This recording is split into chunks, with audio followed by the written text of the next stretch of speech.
Skill D. Matching words and categories. 1. Campus life. Hey, Jill, you're looking down. What's wrong? Hey, Mike. Man, my whole academic career is in jeopardy. I don't know what to do anymore about my studies. What do you mean? I thought you were skating through your classes and enjoying it. That's the disheartening part. I was really enjoying my classes. I really thought social work was the vocation for me, and that I had an aptitude for it. So, what went wrong? I just got my statement of grades back from last semester. I got a C- in one of my core classes. That means I can't take the next level. I don't know what to do. How did you do in your other classes? Fine, mostly A's and B's. I don't know how I ended up with a C-. What do you mean? You didn't expect that grade? No way. I had been doing quite well up until the final exam and term paper. In fact, it had been my best class. Do you know the grade you earned on your exam and paper? No, but I must have bombed them to drop my grade down to a C-. Well, how did you feel about them? I mean, did you work hard on the paper?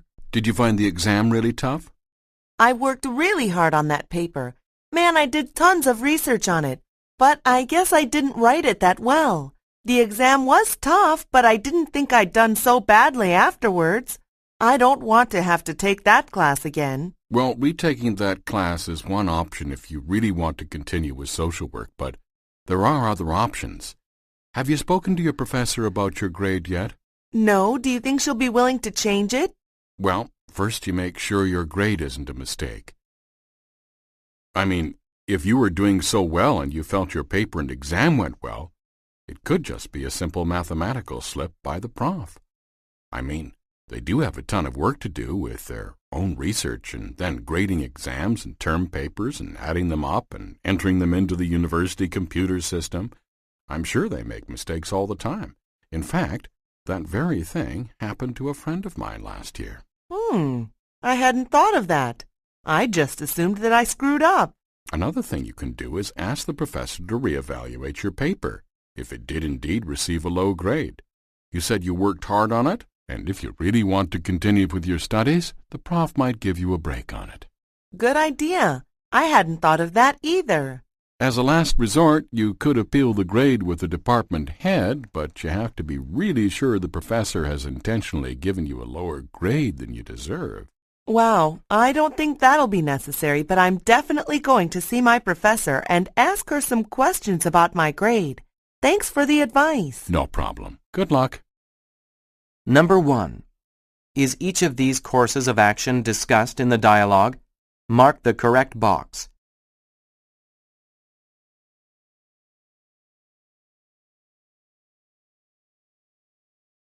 Number 2. What does the man advise the woman to do?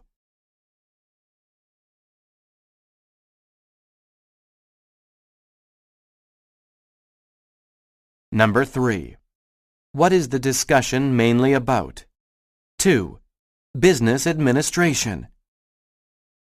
Good afternoon, class. Today we'll be discussing an aspect of business that is becoming more and more popular these days. We talked a little bit about this last class, and you should have read about it in your textbook, so you know that there is a lot of hype about franchising. Why do you think that is? It's safe? Exactly. When business people buy a franchise, they are buying a business model that is tried and tested. People know that it works. When starting a new business from scratch, it takes a long time to learn that business, and it takes a significant amount of capital. What's more, it's potentially quite risky. With a franchise, on the other hand, someone else has done the learning already. A franchisee just has to apply that proven business model to garner success. Another thing, a franchisee is buying a product to sell that people not only recognize, but have an established brand loyalty to. Thus, the demand is already established. The most obvious example would be McDonald's restaurants. Everyone knows McDonald's. A new McDonald's franchisee doesn't have to convince consumers to buy the product because they already do. There is a ready-made, established market. Furthermore, franchises involve less startup capital. The franchisee doesn't need to invest as much money in a franchise as he or she would to open up an independent business. Sounds pretty good, doesn't it?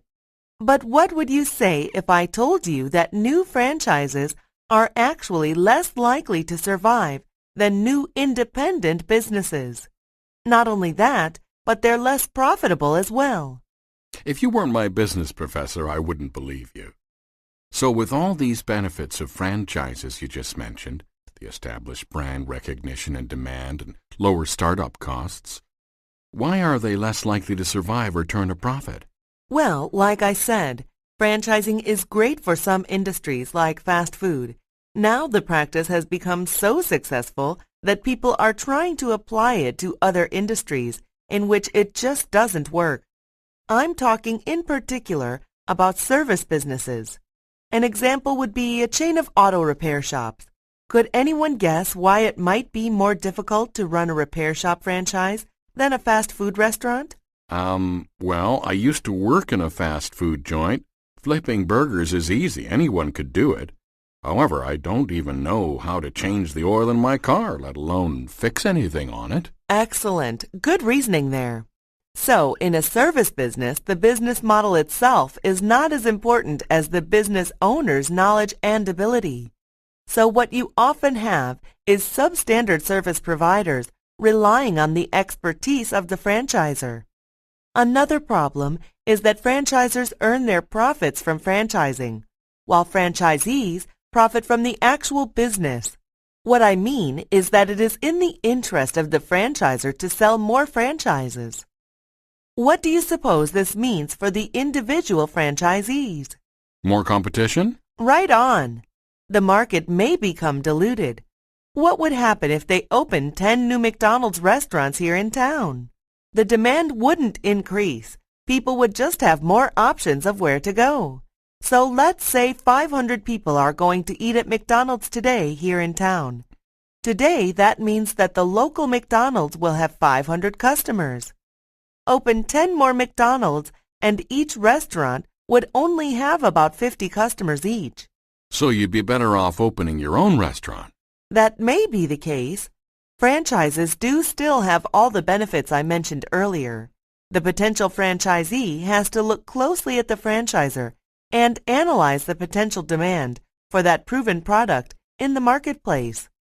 He or she would also have to carefully analyze his or her own skills and acumen in business, as well as the particular service being offered to the consumer. Of course, there are many factors involved. The nice thing about running your own business is that you have freedom. With a franchise, you are tied down by rules set by the franchisor. When running your own business, on the other hand, you can be creative in the ways you generate profit. Number 1. Match each word or phrase with the correct classification. Put one word in each box.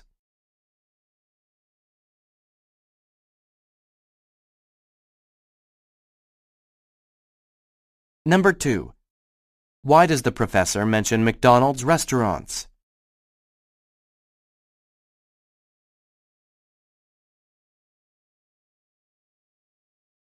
Number 3.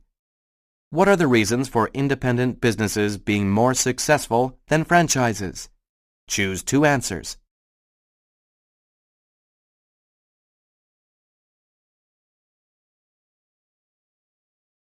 Number 4. Why does the professor say this? The market may become diluted. What would happen if they opened 10 new McDonald's restaurants here in town? The demand wouldn't increase. People would just have more options of where to go.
3. Geography. I'm sure many of you have experienced jet lag. You know, that tired, off feeling you get after traveling across time zones.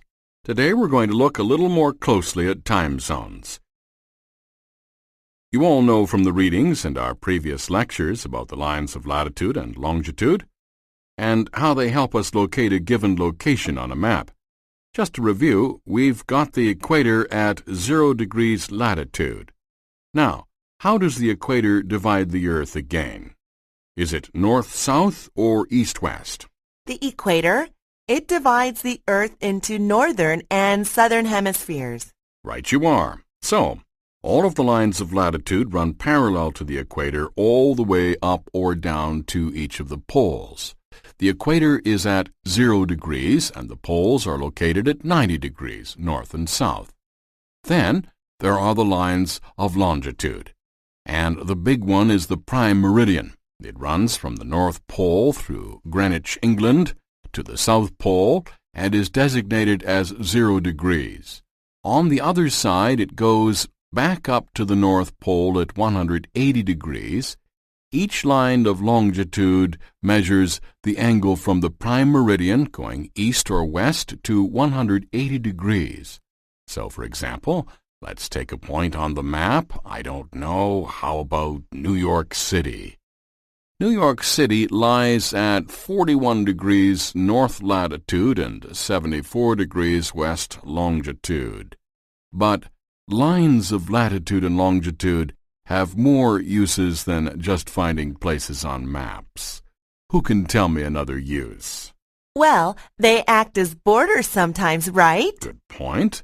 Can you give us an example?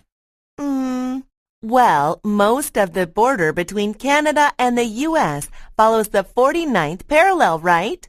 That's the latitude line of 49 degrees north. And isn't the 38th parallel the border between North and South Korea? Excellent.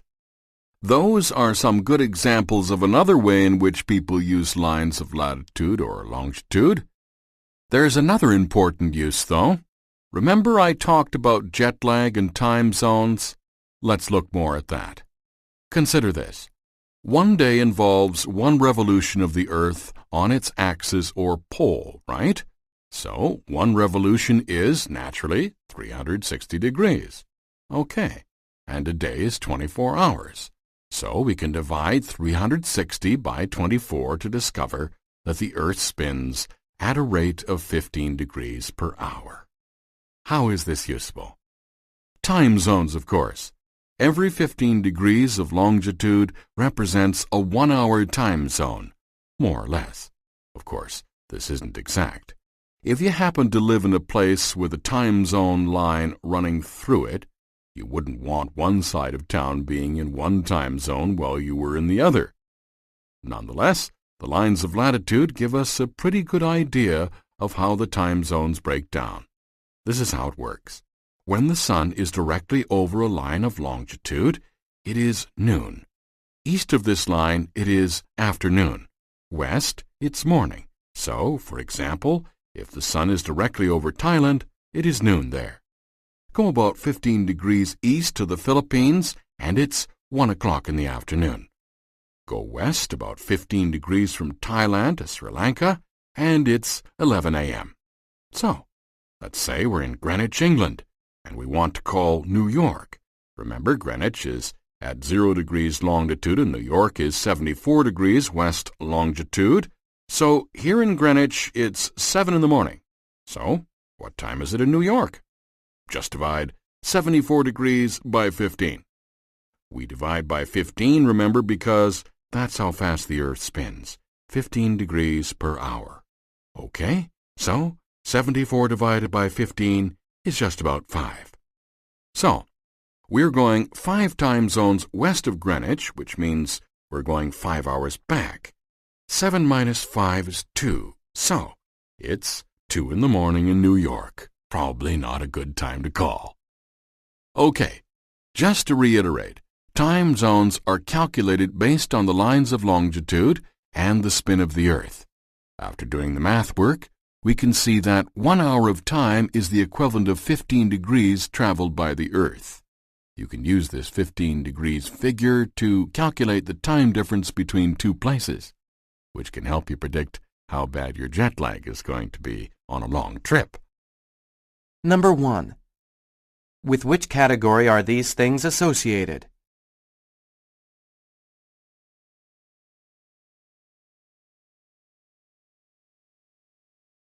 Number 2. What aspect of lines of longitude does the professor mainly discuss?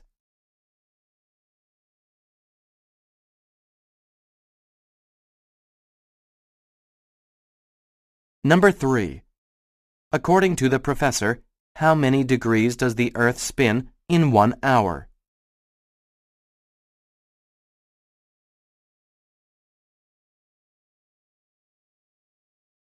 Number 4. What does the professor imply when he says this? If you happen to live in a place with a time zone line running through it, you wouldn't want one side of town being in one time zone while you were in the other.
Four. Campus life. Hey, Nancy, have you heard about the university's new alcohol policies? Man, it really ticks me off. I haven't heard anything. What's going on? They've decided to make it a dry campus. Wow, that's a big step. I'm not so sure it's a bad idea, though. Why are you so mad about it? What? Come on. We're all adults here. At least the vast majority of students here are old enough to drink legally. That's true, but they're not all mature enough to drink responsibly. Well, who were you or even the university president to judge that? The law says it's okay for them to drink. Yes, but I've seen enough people drink too much and get themselves in trouble. What is their plan to go dry anyway? Well, they're not going to serve beer in the bullpen anymore. They're also forbidding students to bring alcohol into their dorm rooms, and they're even assigning extra security guards to the fraternity houses to stop students from drinking. Those are pretty extreme measures. Have they given their rationale for implementing them? Yeah. Do you remember last spring, one student died of alcohol poisoning? I think his parents sued the university. These measures must be a reaction to that. They cite statistics on assaults, unruly behavior, and academic performance. Those all sound like pretty compelling reasons to me. In fact, a friend of mine had some trouble last year after coming home from the bullpen one Friday night. Now she never walks alone on campus at night. Well, those are good reasons, but it's still disrespectful to those of us who can drink responsibly. In fact, one of the big reasons I decided to live on campus was for the social life. Now the school is killing that. I've got a good mind to sue them for my dorm fees back and get an apartment in a more exciting area off campus. Hey, Derek, I sympathize with you and all, but you're not really making any sense now. Yeah, I guess I was going overboard a little there. Okay, I'm not about to sue the school, but I really might move off campus, and I probably won't be the only one. All right, that's your choice. I think I'll stay in the dorms. It'll still be a convenient place for attending classes, consulting with professors, and doing research in the library. I don't want to spend too much time commuting every day when I could be studying instead. Yeah, you've got some good points there. Still, if we can't drink on campus, then a lot of students will be going to other areas of the city to drink and have fun. This means we'll likely see an increase in drunk driving charges, maybe even injuries and deaths. In the end, I'm not sure if they're improving the health of the student body or just sweeping the problem under the carpet, so to speak. That's a pretty strong argument. I think you should take it up with the president. I just might write him a letter. Number 1. Are these statements true about the new university policies? Mark the correct box.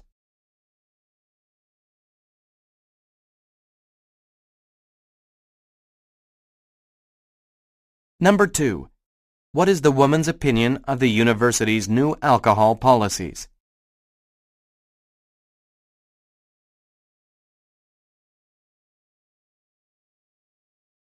Number 3.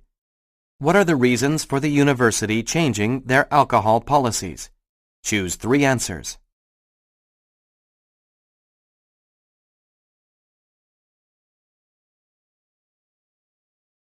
Number 4.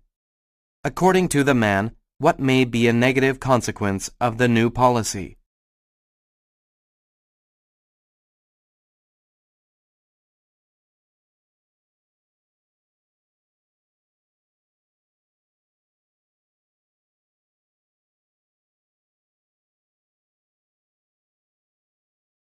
Five.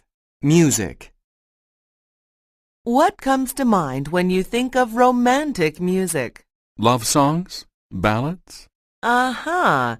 Yes, the term romantic now calls to mind images such as roses, candles, and flowers, but this is not the meaning of romantic music. It was not specifically music to listen to on a date.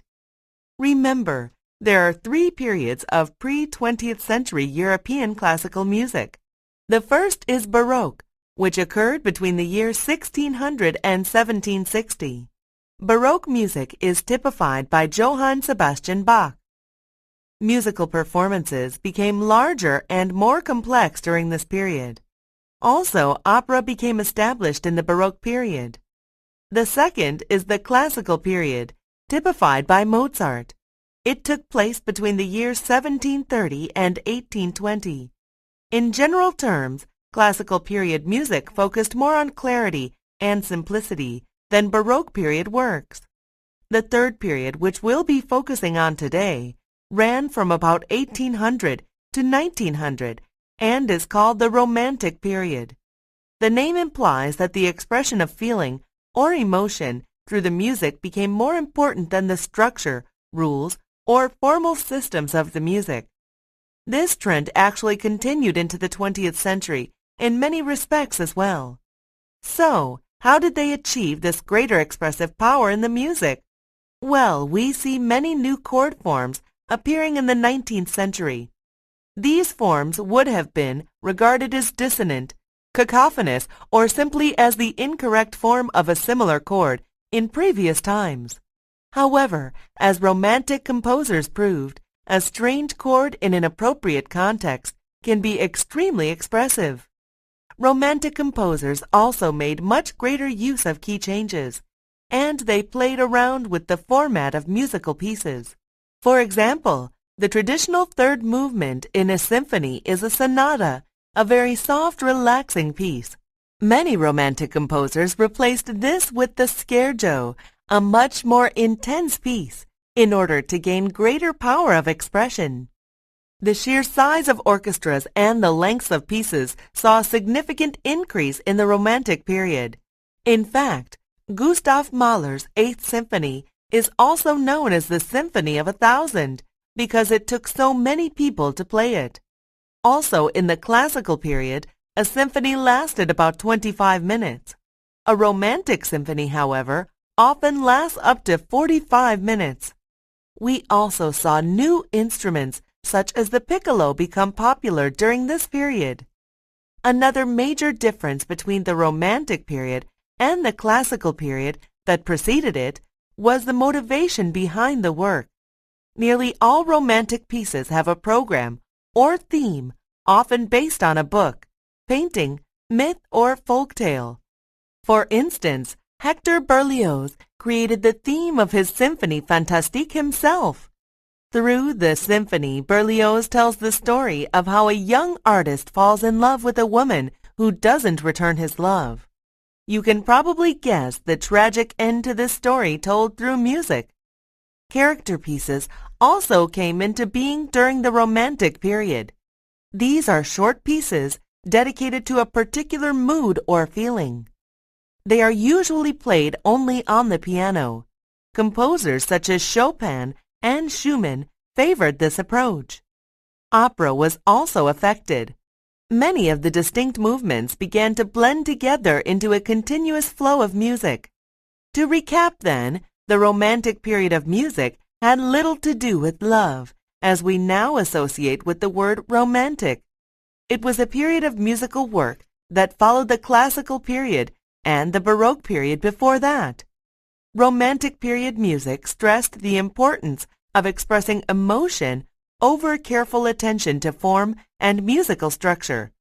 New chords were added and the arrangements of symphonies were altered. In addition, the length of symphonies and the number of instruments needed to play them both increased dramatically. Finally, Romantic pieces tended to have a theme or story expressed through the music. All in all, Romantic composers opened music up to a wide range of new possibilities, eventually leading to the atonal or serial movements of the 20th century. Number 1. Match each musical innovation with the appropriate category.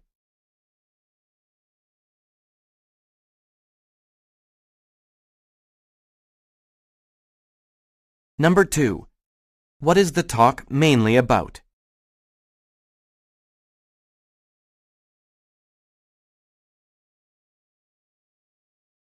Number 3. According to the professor, what was the musical period directly before the Romantic period?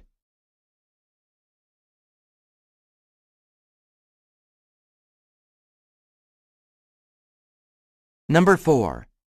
Why does the professor say this? The name implies that the expression of feeling or emotion through the music became more important than the structure, rules, or formal systems of the music.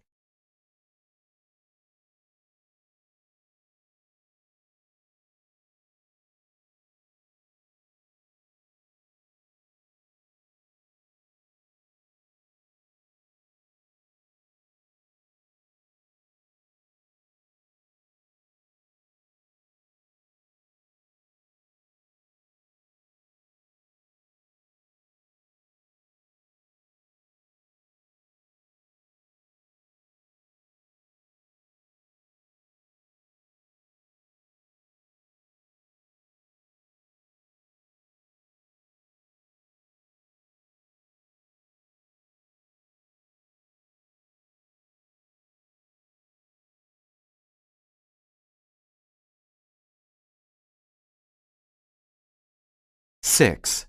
Literature.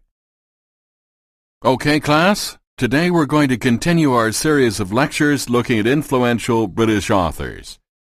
Today's topic is someone I'm sure you're all familiar with in one way or another. Who can tell me a little bit about Robert Louis Stevenson? Wasn't he the guy that wrote The Ugly Duckling and several other short stories? No, you're thinking of the Danish author Hans Christian Andersen. The names are pretty similar, but Robert Louis Stevenson was from Scotland. He was also a famous author, though. That name is really familiar. I'm sure I read one of his books as a kid. Did he write children's books? You're getting closer. He didn't specifically write children's books, but one of his books became a famous tale that many children the world over have read. It's about pirates. Oh, I know. He wrote Treasure Island, right? Yes, that's right. You probably know him best for Treasure Island and The Strange Case of Dr. Jekyll and Mr. Hyde. But these are not his only works. In his time, he was known as a great author of travel books, short stories, and literary articles, in addition to fictional novels. Born in 1850 in Edinburgh, Mr. Stevenson had poor health right from his childhood. He suffered from tuberculosis, a disease affecting the lungs. This sickness would greatly affect the course of Stevenson's life as he moved from place to place trying to find a climate suitable for his condition. He first went to school to study engineering but later changed to law. He passed the Scottish bar exam in 1875 at the age of 25, but he never actually got around to practicing much law. Instead, he spent his time writing essays, short stories, and travel pieces. He published a book called An Inland Voyage based on his canoe tour of Belgium and France in 1878. On this trip, he also met his wife, Fanny Osborne. They got married in 1880 and moved to California for a while. Then they went back to Scotland, but never really permanently settled there. They kept moving around in search of better climates for the rest of Stevenson's life. Stevenson became famous with his pirate adventure novel Treasure Island, published in 1883, when he was 33 years old. 3 years later, he published Kidnapped, as well as his most famous work, The Strange Case of Dr. Jekyll and Mr. Hyde. Who can tell me about this story? I'm sure you've all seen it in one form or another. There was even a version featuring Bugs Bunny and Porky Pig, if I recall correctly. Sure, I know that one. That's the story of the scientist who drinks some chemical formula and becomes a big, mean monster. Something like the Hulk, right? Well, you're on the right track for sure. The Hulk is somewhat of a derivative of Stevenson's Hyde character. I find it interesting to note, though, that in the book the evil Hyde is actually physically smaller than the good Dr. Jekyll. Hyde's monstrosity was not in his muscular build, but in his selfish character. In fact, Jekyll and Hyde was actually based on a nightmare Stevenson had. His wife woke him up from the dream, and he was angry that she had interrupted the story. He later wrote a draft of it and read it to his wife. She suggested expanding the idea into a novel. Originally, he was reluctant, but finally agreed. Stevenson actually burned the first draft. He rewrote it in a mere 3 days, and after it was published, it soon became a sweeping success. Its main point was to criticize the two-facedness of people in society, especially upper-class Londoners. That is, the emphasis of appearances over substance and character. Stevenson was also busy at this time writing a lot of articles for publication in various literary journals. The most famous one, A Humble Remonstrance, first appeared in 1884, the year after the publication of Jekyll and Hyde. Stevenson's article was a response to The Art of Fiction, an article published by his friend, the American philosopher Henry James.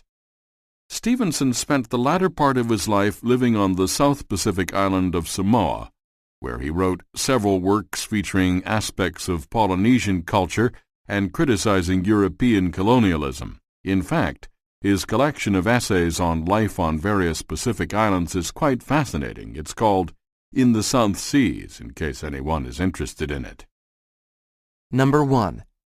Match each title with the correct classification.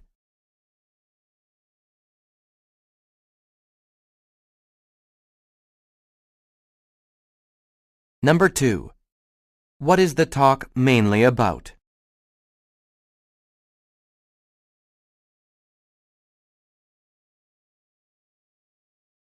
Number 3. According to the professor, where did Stevenson spend the last years of his life?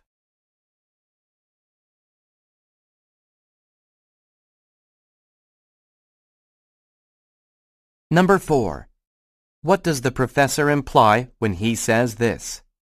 He passed the Scottish bar exam in 1875 at the age of 25, but he never actually got around to practicing much law.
Skill E, making inferences and predictions.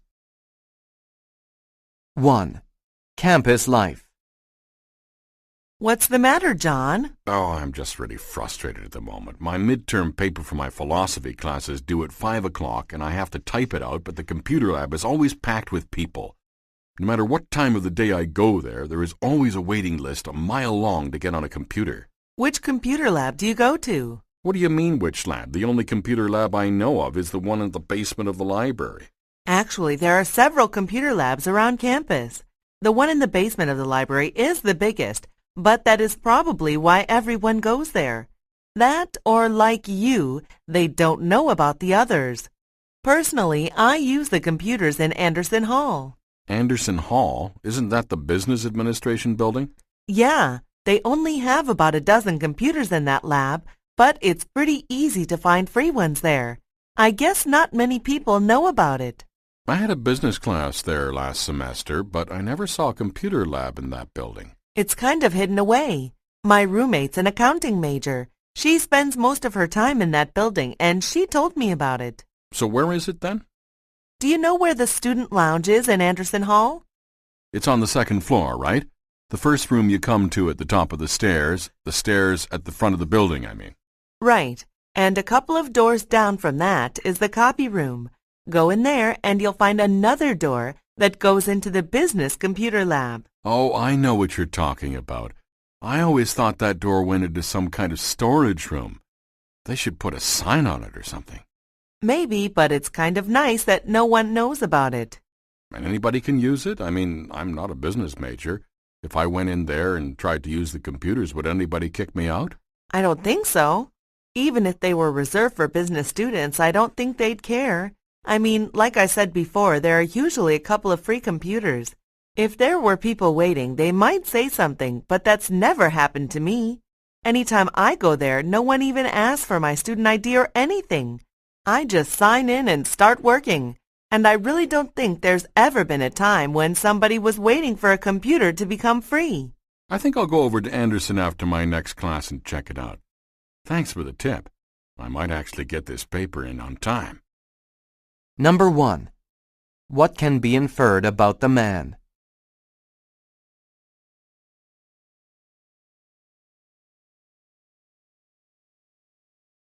Number 2. How does the woman feel about the lab in Anderson Hall?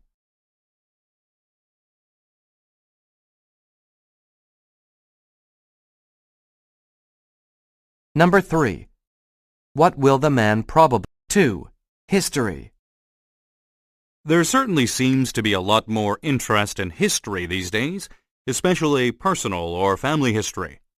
That's why I wanted to take some time in class to talk about non-academic historical research. You probably know this type of research better as genealogy. Genealogy is the investigation of family histories. Professional genealogists use written records and stories people tell in order to learn about where and when people lived and about their lifestyles. Aside from strictly personal interest, the information they gather can lead to reunions of families who have been disrupted by adoption, foster care, or immigration. This type of research could also lead to family reunions of distant relatives. But professionals as well as people who undertake genealogy as a hobby have to be careful. Genealogical investigations are not always based on reliable data. Well, before we talk about unreliable data, maybe we should list some different kinds of data that someone might look at when they do this kind of research. People might use census returns, birth, death, and marriage records, and even maps to determine when, where, and how relatives lived. But these records are not always accurate, as we shall see. Some types of information tend to be more accurate than others. So wary genealogists start with the most accurate information and then try to fill in whatever blanks they can't fill by using less reliable information. Let's start at the top. The most accurate type of information is place names. So genealogists rely most on information containing the names of cities and towns. Place names are long-lasting and seldom change. So, information related to the place of an event is often accurate. Are any of you interested in doing genealogy? Here is a rule of thumb for determining where someone was born. Actually, 2 rules, because it is different for men and women. Historically, a woman would typically get married in the same place where she was born. So, if you find a marriage certificate, there is a good chance that the bride was born in the same place where the wedding took place. Not so for men. With men, actually, you look at where they were buried. Men were usually buried in the area in which they were born. This makes sense when you think about it. In old times, women worked in the home. Men usually took over the family business. So while weddings traditionally took place in the bride's hometown, she would probably move with her new husband to his hometown after marriage, where he would probably take over the family business. In the old days, they would most likely stay there for the rest of their lives. So, if a man was buried in a town, there's a good chance he was born there. But for women, better to examine her marriage certificate to find out where she was born. Then we have names. Even names are not as reliable as you might think. Surnames, or what most people refer to as last names, are more reliable than first names, but not by much. Surnames have so many differences in spelling, it is difficult to tell whether people were related or not. Now, we wouldn't use first names to determine if people were related, but we still might be misled by first names. For one thing, they are really trendy. You get a lot of the same names recurring within each generation. Nicknames were common too. In one village, for example, you might have 3 girls named Elizabeth. One goes by Beth, one by Lizzie, and one by Betty. On the census return, unfortunately, they are all Elizabeth, and they've all got brothers Jack, John, and Jonathan. Another complication is that sometimes the same name will reappear in the same family, even in the same generation. This is because, long ago, many children died in their infancy, and parents would often recycle the name when the next baby of the same gender was born. So baby Mary died at birth, and then another baby Mary came along who survived. Both go into the record books. The least reliable information of all is dates. You can't even trust the dates that were reported on census returns. For one thing, people lie about their age. And another problem in the past was that census takers weren't very accurate either. They didn't want to be bothered with lots of different data to manage, so they would round people's ages off to the nearest 5. Number 1. According to the speaker, what can be inferred about genealogical research?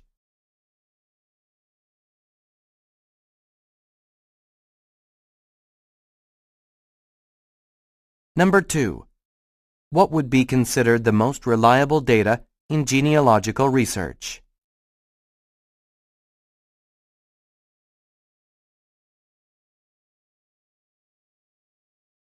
Number 3. What does the professor imply about women after they get married?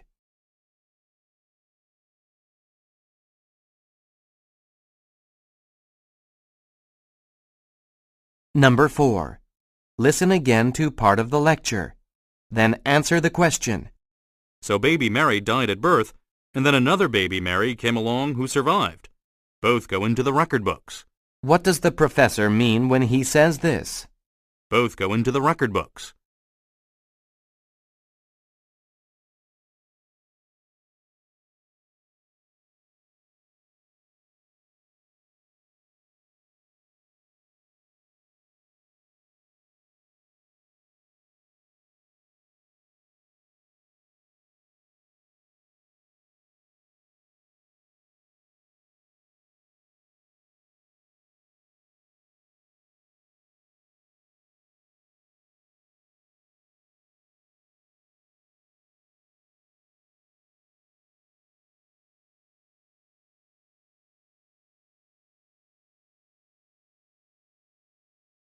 Three. Biology. Have you ever wondered how we know which plants are good to eat and which ones are poisonous? Well, it was simply a very long and drawn-out process of trial and error. Throughout history, people ate what they could find, kill, or otherwise get a hold of. When there was a lack of a traditional food source, people had to try new things. Over time, they started to figure out which plants made them sick and which didn't. Now, I am not just talking about ancient times before farming became established. This trial and error with plants was going on well into the 18th and 19th centuries. In fact, historical records indicate that in the 1800s plant poisoning had become a serious issue. Since food wasn't as readily available then as it is today, people were forced to take more chances with what they ate. Rather than drop by the market at the end of the street, people would have to wander out into the fields or forests and find whatever looked edible. Today, because the food supply is rather ample and stable, we rarely have to go find our lunch or dinner out in the woods. Nonetheless, we still need to be careful. Poisonous plants can be found all around us, in our homes as decoration, in our lawns, and in the general landscape. Of course, we don't generally go around putting random plants in our mouths. However, children do. Have any of you ever caught your baby brother or sister chewing on one of the plants in your house? Or maybe you were caught chewing on one. Considering the fact that a baby's body is smaller and less hardy than ours, we have to look out for them. A small amount of poison that might go unnoticed in an adult can cause more serious harm to a child. So, poisonous plants are dangerous to kids, but there are measures that can be taken to ensure safety. You can identify the plants in your surroundings by giving a call to your local garden center. You can describe the plant to them, and hopefully they can tell you whether or not it has poisonous properties. Alternatively, you can take the plant down to show them. Also, if you buy a new plant, it is wise to ask whether or not it is poisonous. Now, there are three main categories of toxicity in plants: extremely toxic, moderately toxic, and minimally toxic. These names, however, are very misleading. You see, the severity of the poison depends on a host of other factors, like the particular plant and the metabolism of the person. The term poisoning itself is actually also misleading. Poisoning doesn't only mean a person dies from the poison. Poisoning can result in anything from indigestion and skin irritation to lethal brain damage or death. Let's talk about a few categories of poisonous plants now. One category is the alkaloids. These are bitter-tasting plants with nitrogen compounds in them. A good example is hemlock. I mention it as an example because hemlock is famous. History buffs in the class may recall that it was the poison extracted from this plant that Socrates was forced to drink as his death sentence for corrupting the youth of Athens. That's just an interesting side note. Anyway, the effects of hemlock are similar to nicotine, but obviously much more severe, as it can cause the nervous system to shut down, resulting in death. Plants with minerals in them form another category of poisonous plants. These plants build up a large amount of some mineral that is toxic in humans, such as lead or copper. The effects of eating these plants can include psychological malfunctioning and, in higher doses, death. Plants containing oxalates are the third category. Oxalates, spelled oxalates,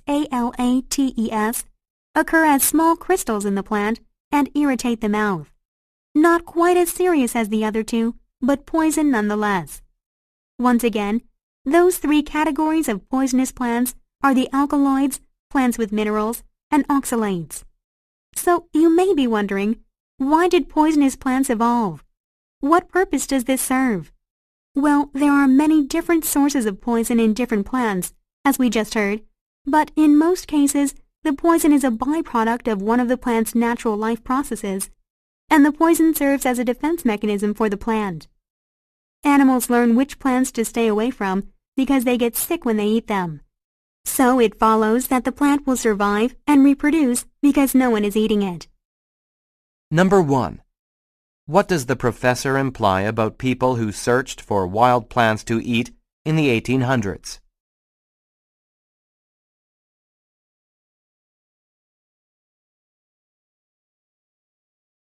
Number 2. How does the professor feel about keeping plants inside the house?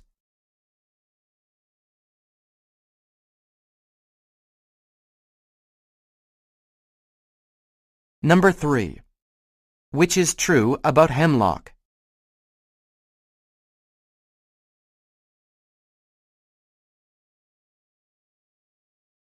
Number 4. Listen again to part of the lecture. Then answer the question. Oxalates, spelled Oxalates, occur as small crystals in the plant and irritate the mouth. Not quite as serious as the other two, but poison nonetheless. What does the professor imply about oxalates?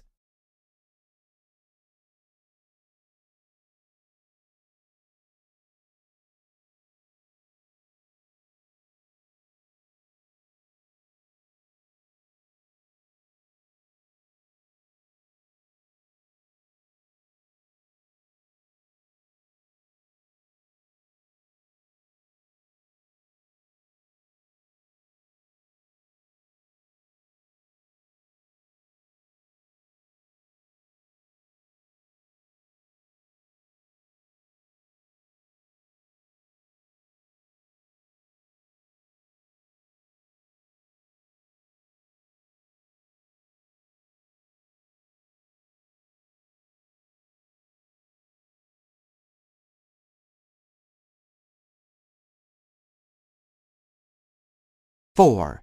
Drama. Welcome to Theater 351, Stage Management. Some of you may have worked as volunteer stage managers in the past. As such, you have probably developed your own habits, working practices, and manners of relating to the cast and crew, but you are taking this class for a reason, correct?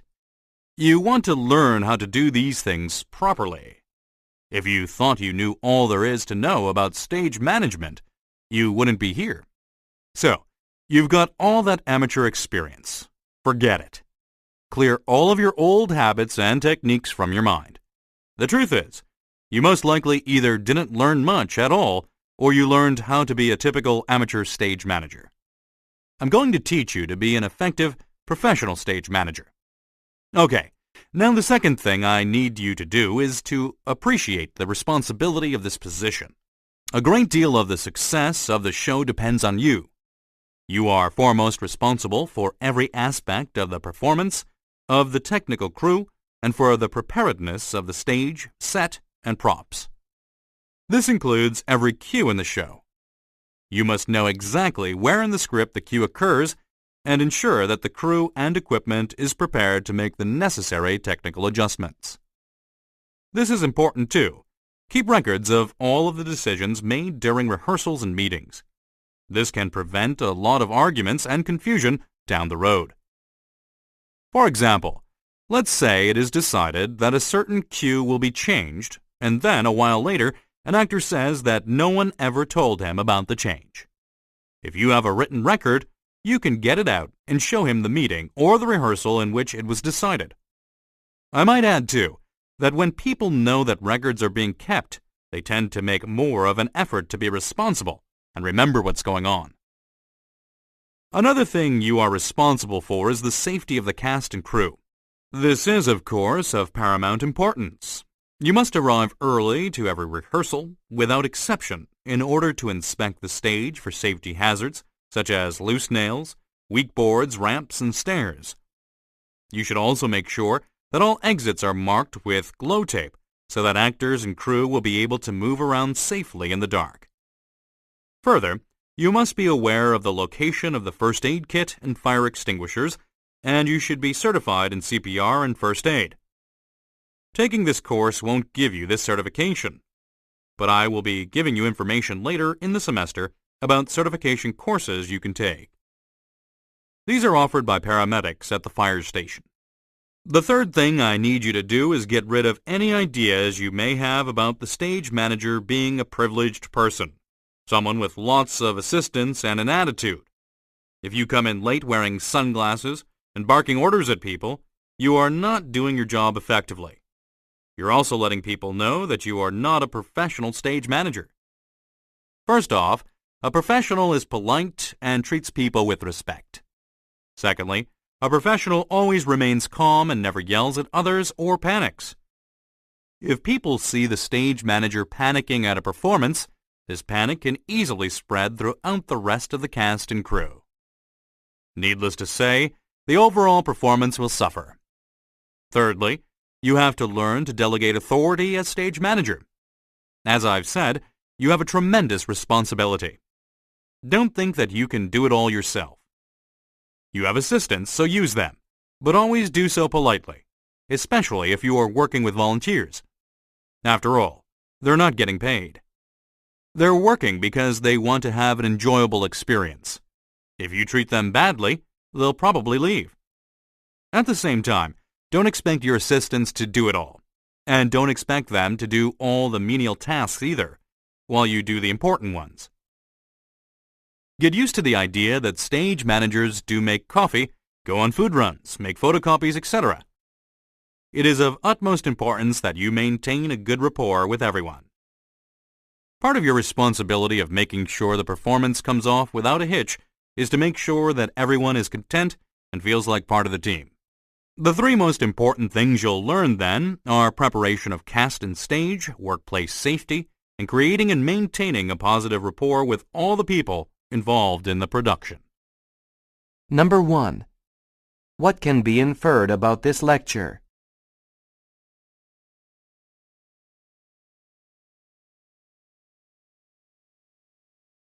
Number 2. How does the professor feel about the role of the stage manager?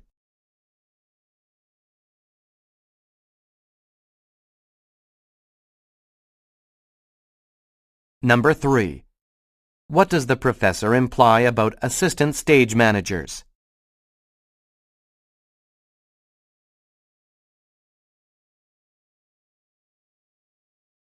Number 4. Listen to part of the lecture again. Then answer the question. If you thought you knew all there is to know about stage management, you wouldn't be here. So, you've got all that amateur experience. Forget it. What does the professor mean when he says this? Forget it.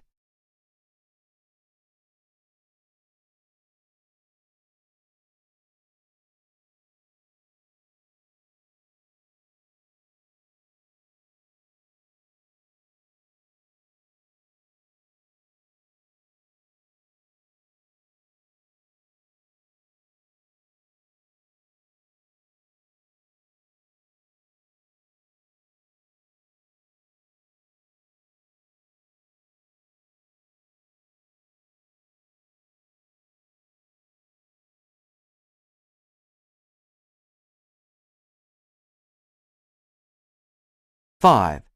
Campus life. I'm kind of nervous about the test tomorrow. Want to sit down over here and go over the notes from class together? Okay, but do you mind if we sit somewhere else? People are smoking here. Oh, sorry. I didn't know it bothered you so much. Let's go over there. Thanks. Yeah, it really does bother me. Frankly, I think it's gross. I don't see why the campus just doesn't go totally smoke-free. All of the buildings are smoke-free now. Why don't they just put an end to smoking on campus altogether? I don't know if they could. I mean, we're all adults here, and you're not really hurting anyone else by smoking outside. I guess they don't want to deny people their right to smoke if they want to. Well, they're already denying smokers the right to buy cigarettes. What do you mean? None of the convenience stores or vending machines on campus sell cigarettes. Well, I wouldn't really call that denying people the right to buy cigarettes. It's the university's prerogative whether they want to sell tobacco products or not. People are free to leave campus to buy a pack. Is that true, though? That you can't buy cigarettes on campus? I hadn't noticed that they didn't sell smokes on campus anymore. Yeah, it's true. The closest place to buy a pack of cigarettes around here is the Speedy Mart across University Boulevard. Yeah, that's where I always go to buy them. You smoke? I had no idea. I've never seen you with a cigarette. Well, I don't smoke habitually. Sometimes I have a smoke when I want to take a break from studying. Of course, that means I have to go outside the library or outside my dorm building, but I don't mind so much.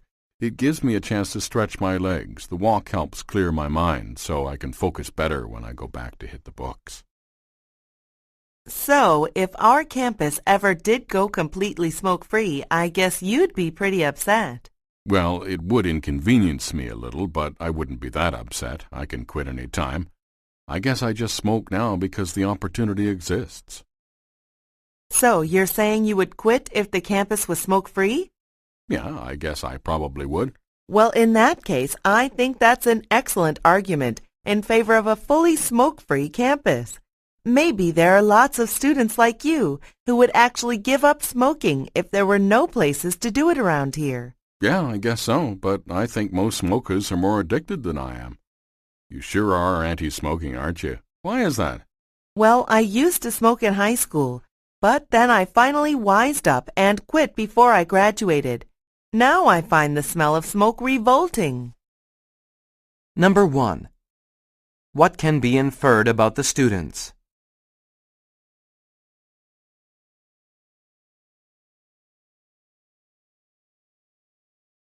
Number 2.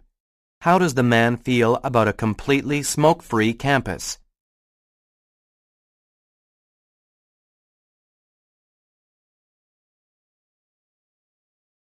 Number 3.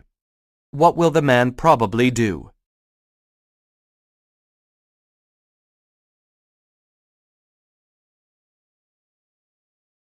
Number 4.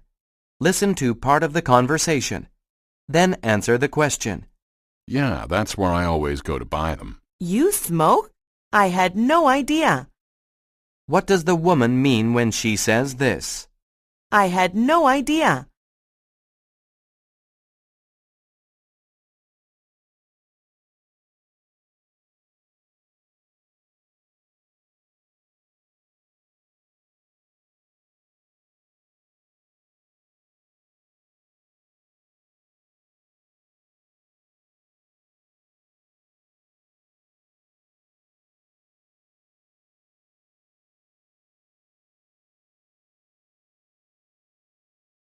Five. Campus life. I'm kind of nervous about the test tomorrow. Want to sit down over here and go over the notes from class together? Okay, but do you mind if we sit somewhere else? People are smoking here. Oh, sorry, I didn't know it bothered you so much. Let's go over there. Thanks. Yeah, it really does bother me. Frankly, I think it's gross. I don't see why the campus just doesn't go totally smoke-free. All of the buildings are smoke-free now. Why don't they just put an end to smoking on campus altogether? I don't know if they could. I mean, we're all adults here, and you're not really hurting anyone else by smoking outside. I guess they don't want to deny people their right to smoke if they want to. Well, they're already denying smokers the right to buy cigarettes. What do you mean? None of the convenience stores or vending machines on campus sell cigarettes. Well, I wouldn't really call that denying people the right to buy cigarettes. It's the university's prerogative whether they want to sell tobacco products or not. People are free to leave campus to buy a pack. Is that true, though? That you can't buy cigarettes on campus? I hadn't noticed that they didn't sell smokes on campus anymore. Yeah, it's true. The closest place to buy a pack of cigarettes around here is the Speedy Mart across University Boulevard. Yeah, that's where I always go to buy them. You smoke? I had no idea. I've never seen you with a cigarette. Well, I don't smoke habitually. Sometimes I have a smoke when I want to take a break from studying. Of course, that means I have to go outside the library or outside my dorm building, but I don't mind so much. It gives me a chance to stretch my legs. The walk helps clear my mind, so I can focus better when I go back to hit the books. So, if our campus ever did go completely smoke-free, I guess you'd be pretty upset. Well, it would inconvenience me a little, but I wouldn't be that upset. I can quit any time. I guess I just smoke now because the opportunity exists. So, you're saying you would quit if the campus was smoke-free? Yeah, I guess I probably would. Well, in that case, I think that's an excellent argument in favor of a fully smoke-free campus. Maybe there are lots of students like you who would actually give up smoking if there were no places to do it around here. Yeah, I guess so, but I think most smokers are more addicted than I am. You sure are anti-smoking, aren't you? Why is that? Well, I used to smoke in high school, but then I finally wised up and quit before I graduated. Now I find the smell of smoke revolting. Number 1. What can be inferred about the students?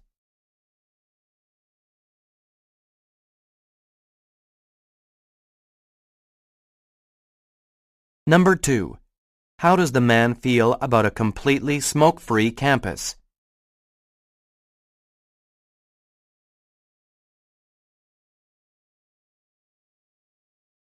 Number 3. What will the man probably do?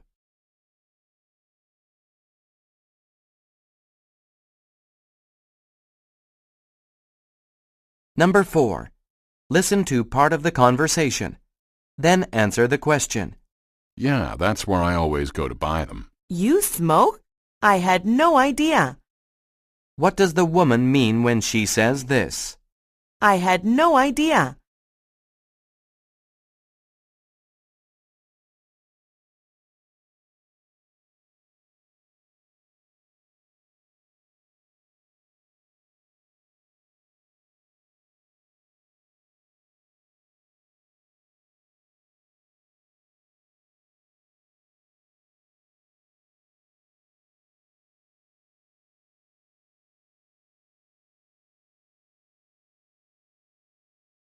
Six.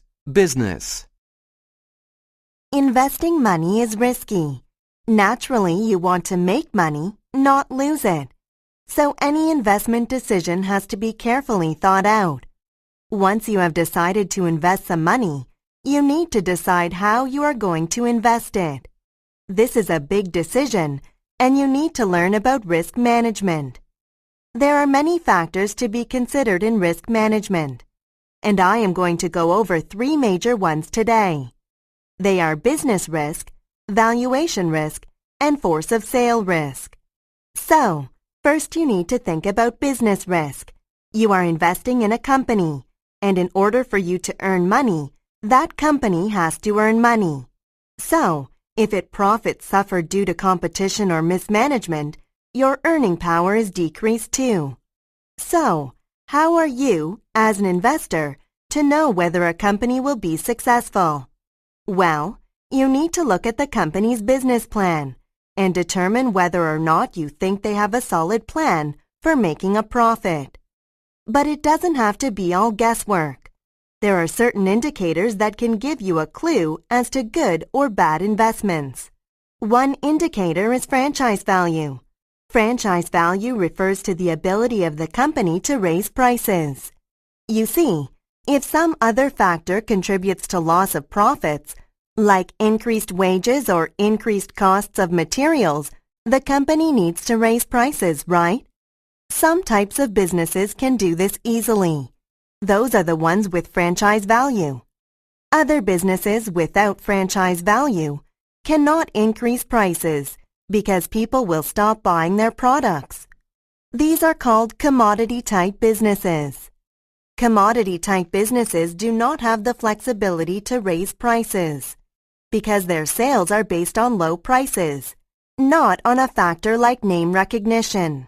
So, if the economy is not doing well, a commodity-type business probably won't do well either because their costs will go up. Okay, so once you have found a business that looks strong, you need to consider valuation risk. This is risk that is based on the relative value of different stocks. Just because a company looks like it is going to do well does not mean that you should invest. You have to consider the price of the stock relative to the price of other stocks. Remember what we talked about last time? Opportunity cost equals opportunity lost. As I mentioned before, this means that when you choose to invest in one opportunity, you are losing all kinds of other opportunities to invest. So it may come down to this. One company looks strong, but you have to invest a lot of money. Another company might not look quite so attractive, but the stock is not as expensive. In the end, you might make more money on the less attractive company because you can buy significantly more stock of that company. This is valuation risk. You see, a company might have an excellent business plan, and you might reasonably expect the company to grow. However, if their stock is overvalued, that means that they are basing the value on their forecasted growth and not on their current growth. Any number of events could occur that might prevent that projected growth from taking place. So, like I said, you might be better off buying a different stock that is being sold at face value. In essence, when assessing valuation risk, do not just ask, "Is this company a good investment?" but ask, "Is this company a good investment at this price?" Now, once you find a company with both low business risk and low valuation risk, there is still one more risk to consider, and that is force of sale risk. This has to do with the time period in which you are expecting to see your investment turn into significant gains. If you are planning on making money by a certain date, you are taking a very big risk. Here is a good rule of thumb to follow. In the stock market, you might be able to know what is going to happen, but not when. Did you get that? You may know what, but you don't know when. You should never count on seeing your investment grow in a certain time period. So, ultimately, you are looking to minimize risk by investing in a company that is going to make money in good times and in bad. But you also want to buy stocks at a reasonable price in order to decrease valuation risk. And you want to be flexible about when you wish to cash in your stocks, minimizing your force of sale risk. Number 1. What does the professor imply about the investment decisions discussed in the lecture?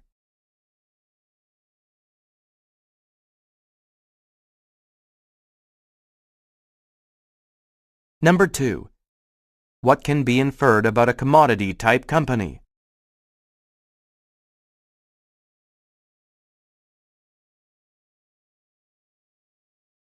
Number 3. According to the professor, what is possible to know about the stock market?